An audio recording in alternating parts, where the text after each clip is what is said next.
Hey, what's going on, guys? I know some of you guys in the past have been asking me for the stats for my Dawnwalker build, but I'm here to tell you I got something even better. I'd like to call this build Speed Demon, and I'll explain why later. First things first on how I made this build is I had to use Shrine of Order in order to get the talents I needed. By level 12, I'd have these stats on screen as my pre-Shrine of Order use. Once you reach these stats, your Shrine of Order results should look similar to on screen or around the ballpark. Basically, the goal was to get Cheap Shot that would define the usage of this build. Aside from Cheap Shot, I'd grab Tap Dancer, Ghost, Conditioned, Exo to the finish, Underdog, Last Resort, and some willpower talents that would give some decent HP. After reaching level 20 and getting every piece of high HP armor I could get my hands on, I have a total of 492 health and around 250 ether. Aside from those, here's a list of talents that I got, and you can also pause the video as I scroll through. After using the shrine, you don't ever have to touch on anything that isn't Gale or medium. However, there can be some variation to the build where instead of going 100 medium and 99 Gale, you can sacrifice however many points you put in a Gale in a willpower that's enough to get Ardor Scream.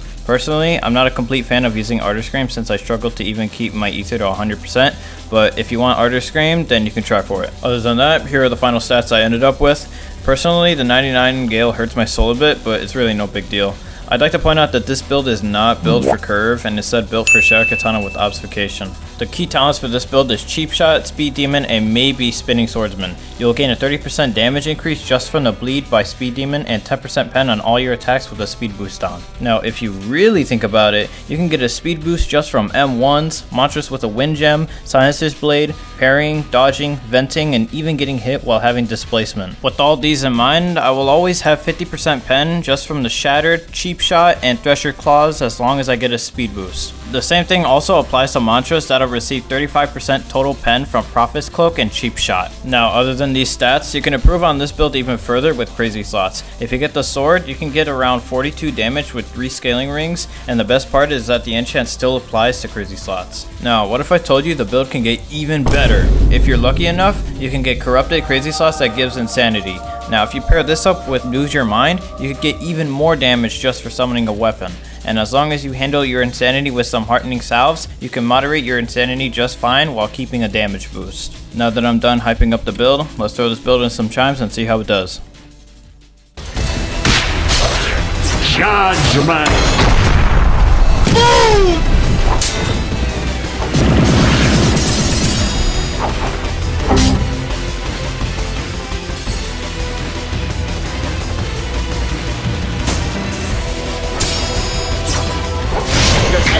Hiya!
Anyways, I understand this build plays around the same as my last one, but it's got some pretty good add-ons with the talents and the extra wildcards, so if you like this video, you should totally subscribe as we're nearing our 1,000 goal to reach content creator role in the Deepwoken Discord.